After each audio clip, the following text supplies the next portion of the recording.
오늘 함께 은혜를 주고받을 말씀은 느헤미야 2장 11절로 18절입니다. 구약 728페이지 느헤미야 2장 11절로 18절까지 말씀 우리 한 절씩 교독하시겠습니다.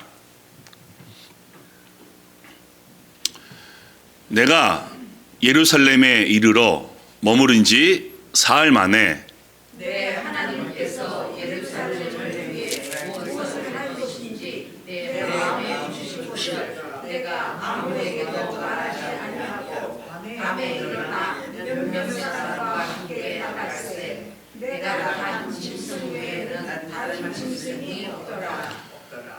그 밤에 골짜기 문으로 나가서 용정으로 본문에 이르는 동안에 보니 예루살렘 성벽이 다 무너졌고 성문은 불탔더라. 앞으로 나아가 생문과 문의 곳에 있어서는 한 짐승이 지나갈 곳이 없는지라. 그 밤에 시내를 따라 올라가서 성벽을 살펴본 후에 돌아서 골짜기 문으로 들어와 돌아왔으나 방백들은 내가 어디 갔었으며 무엇을 하였는지 알지 못하였고 바로 그들이 유다 사람들이나 제사장들이나 귀족들이나 방백들이나 그 외에 일하는 자들에게 알리지 아니하다가 후에 그들에게 이르기를 우리가 당한 공경은 너희도 보고 있는 바라. 예루살렘이 황폐하고 성문이 불탔으니 자 예루살렘 성을 건축하여 다시 수치를 당하지 말자 하고 또 그들에게 하나님의 선한 손이 나를 도우심과 왕이 내게 이런 말씀을 전하였더니 그들의 말이 일어나 건축하자 하고 모두 힘을 내어 이 선한 일을 하려 하매. 아멘. 이 본문을 중심으로 해서 하나님의 선한 선 두 번째 말씀을 나눠보겠습니다. 사랑하는 교회 가족 여러분, 보통 병원에 가서 치료를 받기 전 의사와 상담을 하죠. 의사에게 얘기합니다. 내가 어떻게 아프고 증상이 이렇다. 근데 어떤 의사가 너무나 정확히 이렇게 아프시죠? 이렇게 치료할 테니 걱정하지 마십시오 라고 하면은 힘이 납니다. 그래서 물어보죠. 선생님, 어떻게 제 병을 그렇게 잘 아십니까? 라고 물어봤더니 이렇게 얘기합니다. 내가 환자를 많이 보아서 그렇기도 하지만은 내가 그 병으로 아파봤기 때문에 잘 압니다. 라고 말합니다. 아파본 사람이 아픈 사람 마음 안다라고 의사가 그렇게 말해주면요 힘이 되겠죠. 마음 놓고 치료를 맡길 수 있을 겁니다. 그런데 우리의 몸 상태, 우리의 마음 상태, 우리의 영적인 모든 상태를 가장 잘 아시고 파악하시는 분이 계시니 누구실까요? 드디어 느헤미야가 예루살렘에 도착했습니다. 하나님의 선한 손이 함께해서 그야말로 평탄하게 무사하게 그곳에 도착했습니다. 근데 도착하는 순간 예루살렘 보고서 한숨을 하고 쉬지 않았을까요? 동생 하나니한테 페르시아에서 예루살렘이 어떤지를 듣긴 했습니다. 근데 직접 보니까 더 심각하고 더 비참합니다. 왜? 많은 경우 귀로 듣는 것보다 눈으로 보았을 때 심각한 경우가 많이 있거든요. 게다가 이스라엘 백성들이 느헤미야를 모르죠. 도착했는데 어떤 마음을 가졌을까요? 페르시아의 술관원이래. 그리고 우리의 총독이래. 금수저네. 과연 느헤미야가 우리의 어려움과 아픔을 이해할 수 있을까? 우리 현실이 너무너무 힘든데 동감해 줄 수 있을까? 라고 의아해 했을지도 모릅니다. 느헤미야는 그 현실의 간격을 어떻게 좁혔을까요? 그래서 오늘 하나님의 선한 손이라는 제목으로 느헤미야를 나누려고 하는데 특별히 예수님과 연결시켜서 오늘 말씀을 나누고자 합니다. 자, 첫 번째입니다. 느헤미야는 현실 가운데로 들어갑니다. 자, 그 다음 말씀 보시겠는데요. 내가 예루살렘에 이르러 머무른 지 3일 만에 사흘이죠. 내 하나님께서 예루살렘을 위해 무엇을 할 것인지 내 마음에 주신 것을 내가 아무에게도 말하지 아니하고 밤에 일어나 몇몇 사람과 함께 나아갈새 내가 탄 짐승 외에는 다른 짐승이 없더라. 방백들은 내가 어디 갔었으며 무엇을 했는지 알지 못하였고. 느헤미야가 예루살렘에 온 목적은 자기 출세했다고 자랑하려함이 아니죠. 무너진 예루살렘을 회복하고 구체적으로 무너진 성벽을 재건하는 것이 느헤미야가 온 목적입니다. 도착하고 3일 만에 순찰을 시작합니다. 남쪽 골짜기 문을 시작으로 우리가 읽은 말씀대로 성벽을 돌아보니까 약 4km, 2.5마일입니다. 그렇게 순찰하죠. 그런데 읽으시면서 제가 밑줄 친 내용들이 있죠. 밤에 합니다. 오늘 본문에 3번 나오고요. 또 하나가 있습니다. 아무에게도 알리지 아니하고가 또 3번 나옵니다. 이런 궁금증이 생기죠. 왜 밤에 아무도 모르게 느헤미야가 순찰했을까? 만약에 느헤미야가 동역자들한테 내가 오늘 돌아볼 것이라 얘기했으면요, 극구 말렸을지도 모릅니다. 총독님, 나가실 필요가 없습니다. 우리가 설명하겠다라면서 말렸을지도 모릅니다. 근데 느헤미야는요, 책상에 앉아서 보고만 맞는 그런 리더가 아닙니다. 직접 보고 발로 뛰는 현실 감각이 있는 리더였기 때문에 본인이 직접 보고 발로 확인합니다. 그리고 들은 것이 아니라 본 사실을 토대로 뭔가 계획을 세웁니다. 그렇게 한 다음에 유다 사람들, 방백들, 관리자, 실무자, 귀족들 다 불러 모아서 이렇게 브리핑을 합니다. 자, 그 다음 도표 보시겠는데요. 우리 지난번에도 이 느헤미야가 아닥사스 왕한테 했던 브리핑을 보셨지 않습니까? 참 조직적입니다.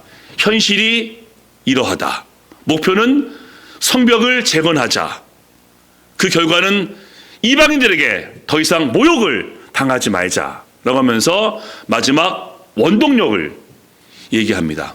저기 보니까요, 하나님의 선한 손이 나를 도우신 일과 왕이 내게 이른 말씀이 목표를 이루기 위한 원동력입니다. 힘이 되죠. 하나님이 도우실 것이고 페르시아 왕이 전폭 지지할 것이다. 굉장하지 않습니까? 근데 가장 먼저 한 얘기가 참 와닿습니다. 우리가 당한 공경은 너희도 보고 있는 바라. 예루살렘이 황폐하고 성문이 불탔으니라면서 지금의 현실을 정확히 파악합니다. 그냥 뜬구름을 잡는 것이 아니라 지금 이런 것이 우리의 상황이다.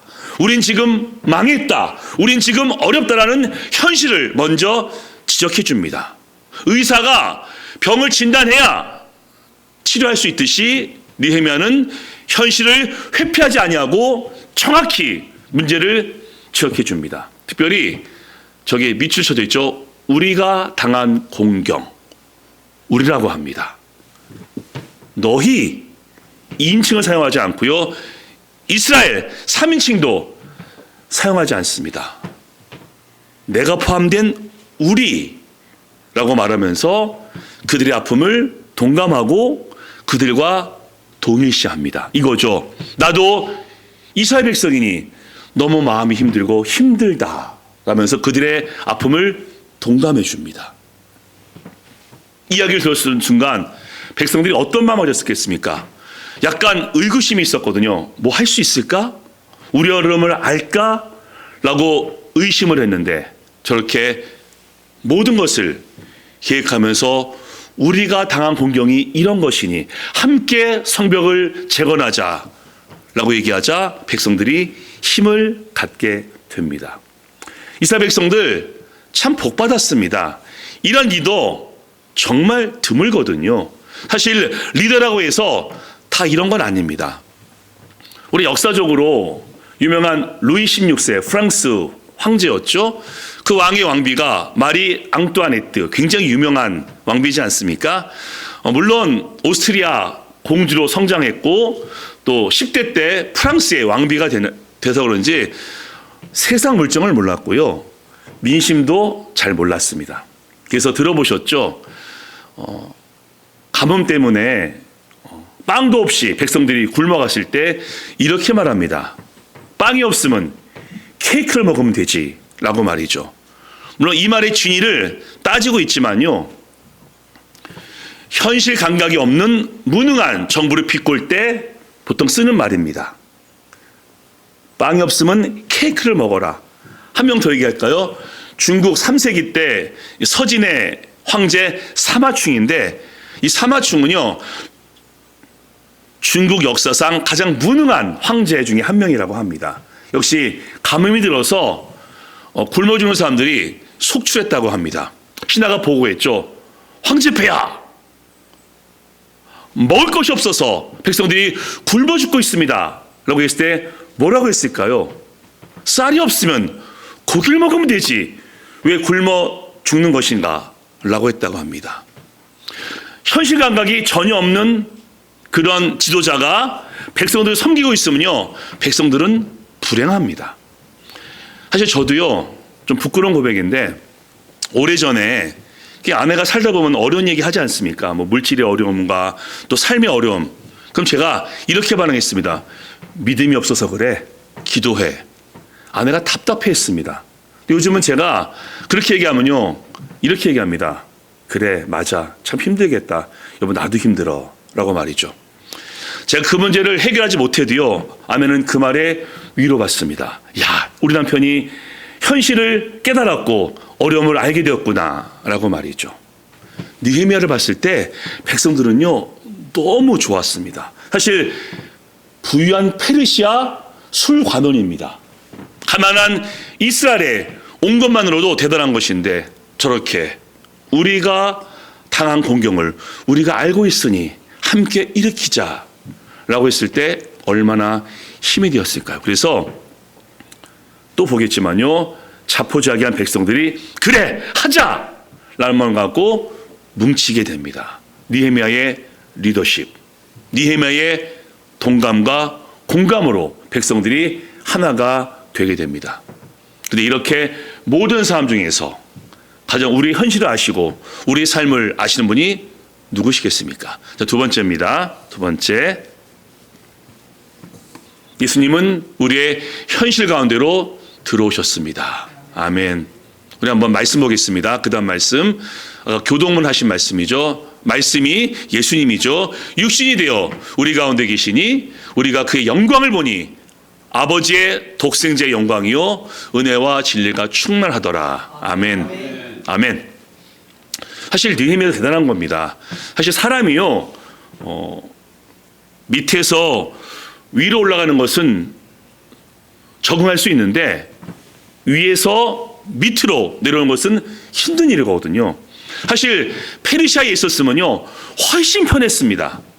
예루살렘에게 돈 보내서 지원하면 됩니다. 근데 굳이 총독으로 예루살렘에 가니 고생길이 뻔합니다.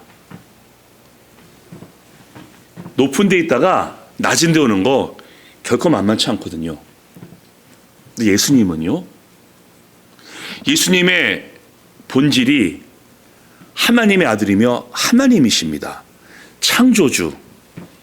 우리와 차원이 아예 다릅니다. 우리는 인간이며 피조물입니다. 그런데 하나님의 아들인 예수님이 인간이 되었다. 이건 있을 수 없는 일입니다. 이거는 페르시아에 관리였던 느헤미야가 고생길이 뻔한 이스라엘로 온 것과 비교할 수 없는 놀라운 일입니다. 하나님의 아들이 피조물인 인간이 되었다. 그리고 왕궁도 아닌 목수의 아들로 마구간에서 태어났으니 왜 그러셨을까요? 예수님은요 우리의 현실 가운데로, 우리의 삶 가운데로 들어오시기 위해서 인간이 되셨습니다. 사실 하나님 하면은 좀 이미지가 어떠신가요? 만질 수 없는 분, 볼 수 없는 분, 왠지 가까이겐 먼 당신, 뭐 이런 뉘앙스가, 이미지가 좀 있습니다. 그리고 이런 생각이 들죠. 하나님이 내 고통 아실까? 하나님이 우리 현실을 알고 계실까? 라면서 하나님은 왠지 친밀함보다는 약간 거리감을 느낍니다. 그래서 하나님께서 예수 그리스도를 이 땅에 보내주셨습니다. 보이는 하나님, 만질 수 있고 함께 할 수 있는 하나님인 예수님을 이 땅에 보내셨고 우리와 함께 하셨습니다. 하나님의 아들인 예수님이 인간으로 이 땅에 왔음은 분명한 사실이며 진리임을 믿으시기 바랍니다.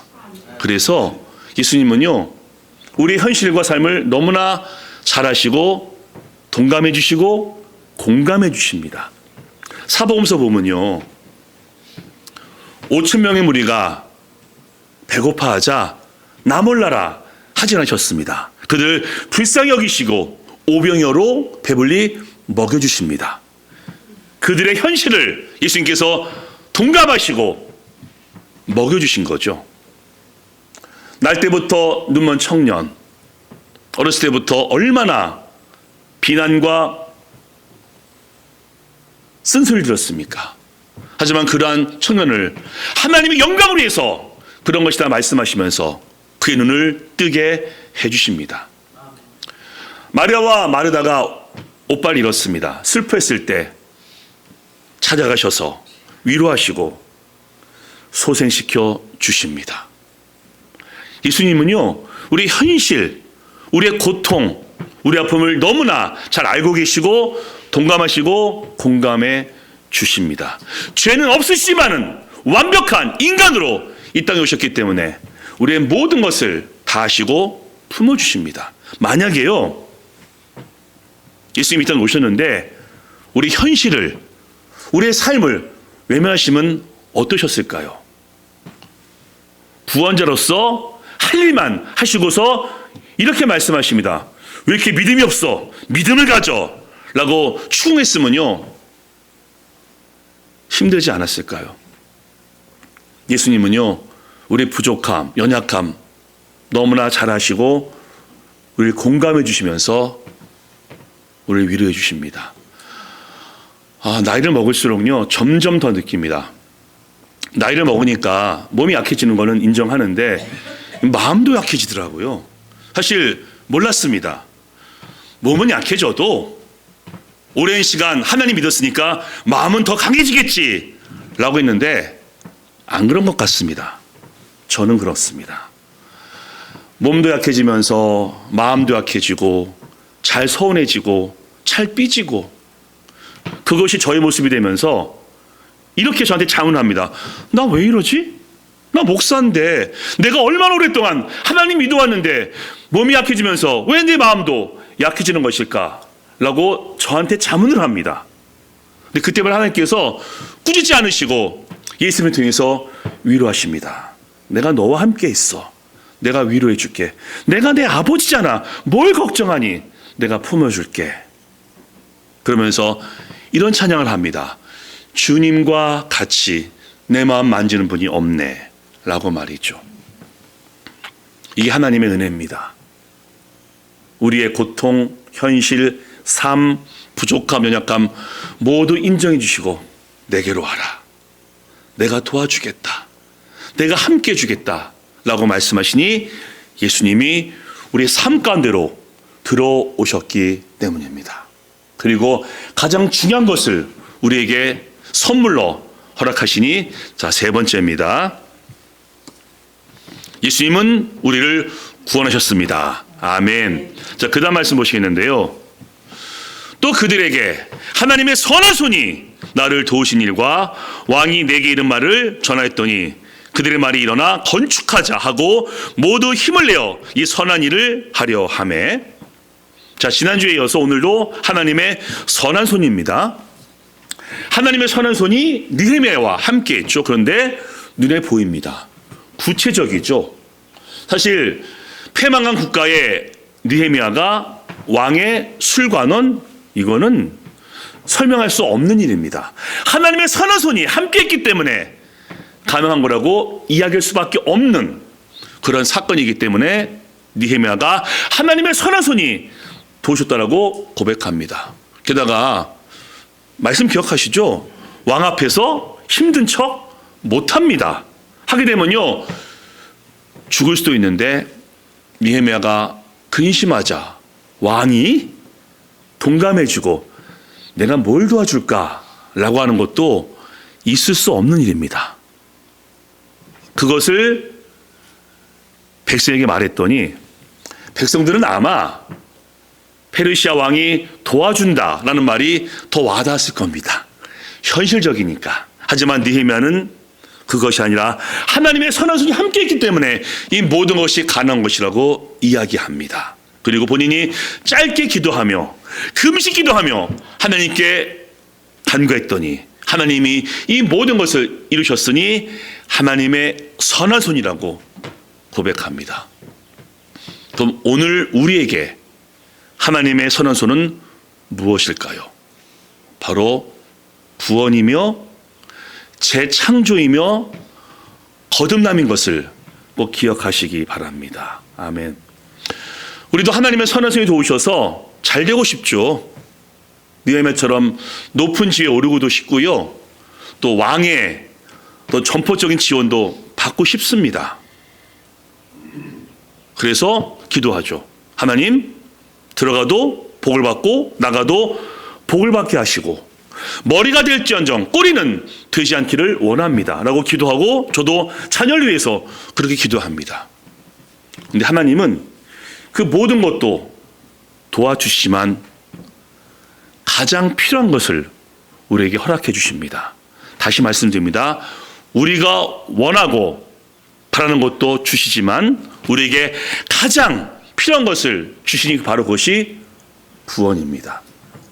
구원받지 않으면요 우리 망하거든요. 하나님은 영적 의사로서 우리를 진단하십니다. 우리의 병명이 뭐죠? 죄인입니다. 하나님을 떠난 인간은 한 명도 예외 없이 죄인이기 때문에 하나님께서 말씀하십니다. 너의 병명은 죄야 라고 말이죠. 죄의 상태는요 하나님을 믿어도 순종하기가 쉽지 않은데 하나님을 떠나 있으니 내 마음대로죠. 하나님을 떠난 죄의 결과는 지금 보고 있는 이 땅의 모든 죄악과 범죄와 악행들입니다. 하나님을 떠난 인간은 죄를 지을 수밖에 없게 되어 있습니다. 하나님이 두려워야 죄를 짓지 않을 터인데 하나님이 두렵지 않으니 하나님이 어디 있어? 내가 왕이야. 난 착각 속에서 죄를 짓고 그게 인간의 현 상태입니다. 그럼 결과는요 아시죠? 심판이며 멸망입니다. 하나님은 그것을 정확히 말씀하십니다. 너의 병명은 죄고 지금 상태가 이러하고 네 결과는 멸망이야 라고 말씀하시면서 가장 중요한 구원을 우리에게 허락해 주십니다. 아까 의사 얘기했죠. 병 가서 심각하지 않으면요 그냥 주사 맞고 약을 줍니다. 근데 심각하면요 수술받게 하죠. 집을 관리합니다. 뭐 웬만하면은 관리할 수 있고 리노베이션 합니다. 근데 집이 엉망이면요 재건축하죠. 우리 인간도 죄인이기 때문에 재창조가 필요해서 예수님의 성육신과 십자가와 부활을 통해서 우리를 완전히 체인징이 아니라 트랜스포메이션 완전히 바꿔놓는 겁니다. 우리가 구원받은 것은요 재창조입니다. 죄인이 의인되고 멸망자식이 하나님의 자녀가 되는 재창조가 우리의 구원입니다. 성육신 예수께서 이 땅에 오셔서 우리의 화목제물과 구원자가 되어주셨고요 십자가에서 죽으심을 통해서 우리의 죄를 모두 해결하십니다. 예수님이 십자가에서 죽으실 때 우리도 죄와 함께 죽은 겁니다. 그리고 예수께서 부활하심을 통해서 우리를 새 생명으로 거듭나게 해서 재창조. 그런즉 누군지 그리스도 안에 있으면 새로운 피조물이라 이전 것은 지나갔으니 보라 새 것이 되었도다. 아멘. 이것이 하나님의 선한 손인 것을 믿으시기 바랍니다. 우리에게 원하는 것, 우리가 기도하는 것 응답하시지만은 가장 필요한 구원을 우리에게 주셨고, 구원받은 이후에도 하나님의 선한 손이 도우심을 통해서 필요한 모든 것을 공급도 하시지만은 영적인 은혜와 능력을 허락하심을 통해서 하나님의 선한 손에 도움을 받게 하십니다. 그래서 가장 필요한 것 주셨으니 구원이며 거듭남이기 때문에 예수님께서 이렇게 말씀하십니다. 예수께서 대답하여 이르시되 내가 진실로 진실로 너에게 이르노니 사람이 거듭나지 않고서는 하나님의 나라에 들어갈 수 없다라고 말씀하십니다. 그래서 우리는요 정말 복받은 겁니다. 하나님의 선한 손이 함께 하셔서 구원받게 되었고, 하나님의 선한 손이 도우셔서 오늘 여기에서 예배하며 하나님을 경배하기 때문입니다. 그래서 모든 것에 감사하시지만요, 구원받았음에, 재창조에, 거듭남에 감사하시면서 하나님의 선한 손의 도움을 매 순간 경험하시기를 주님의 이름으로 축복합니다. 아멘. 자, 마지막 말씀 함께 읽고 설교를 마무리하겠습니다. 자, 우리 신앙 고백이죠. 다 같이 있습니다. 시작. 전에는 우리도 다 그 가운데서 우리 육체의 욕심을 따라 지내며 육체와 마음에 원하는 것을 하여 다른 이들과 같이 본질상 진노의 자녀이었더니 긍휼이 풍성하신 하나님이 허물로 죽은 우리를 그리스도와 함께 살리셨고 또 함께 일으키사 그리스도 예수 안에서 함께 하늘에 앉히시니. 아멘. 이 은혜가 있음을 기억하시고 이번 주도 아니 평생 하나님의 선한 손이 함께하는 은혜가 있기를 주님의 이름으로 축복합니다. 아멘. 자, 이번 주는요 믿음의 고백입니다. 믿음의 고백. 다 같이 있습니다. 시작. 예수님은 우리의 현실 가운데 함께 하신다. 아멘. 아멘. 두 번째 있습니다. 시작. 예수님은 우리에게 가장 필요한 구원을 주셨다. 아멘. 이번 한 주도 예수님 우리 함께 계심을 믿으시고 하나님의 선한 손이 우리의 모든 삶 가운데 영적인 것이든 우리의 마음이건 우리의 몸이건 도우심을 통해서 또 한번 능력을 살아계심을 경험하게 되시기를 다시 한번 예수님의 이름으로 축원합니다. 아멘.